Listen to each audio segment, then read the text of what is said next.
आपको इंग्लिश सीखनी है? Then let's start. आज हम लोग सीखेंगे the use of there.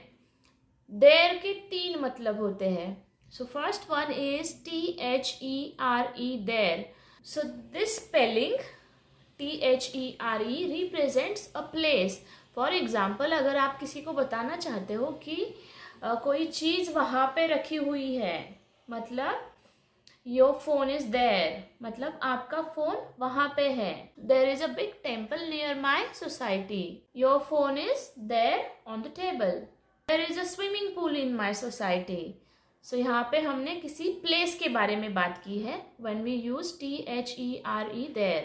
The second one is THEIR। सो इसका मतलब है आप किसी के ओनरशिप के बारे में बात कर रहे हो, लाइक कोई चीज है वो किसी की है।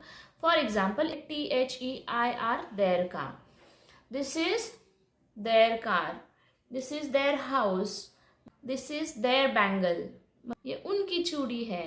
The third one is actually a short form of they are. Most of the times we use it as THEY, then apostrophe, जो ऊपर वाला कॉमा रहता है वो, and then RE। So there are.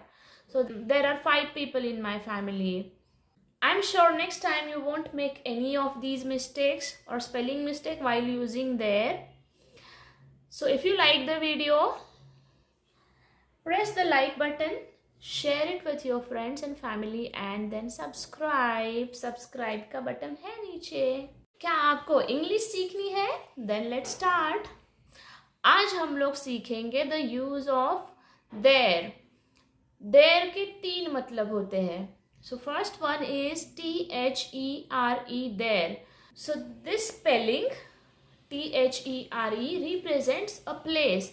For example, अगर आप किसी को बताना चाहते हो कि कोई चीज वहां पे रखी हुई है, मतलब योर फोन इज देयर, मतलब आपका फोन वहां पे है। There is a big temple near my society, your phone is there on the table.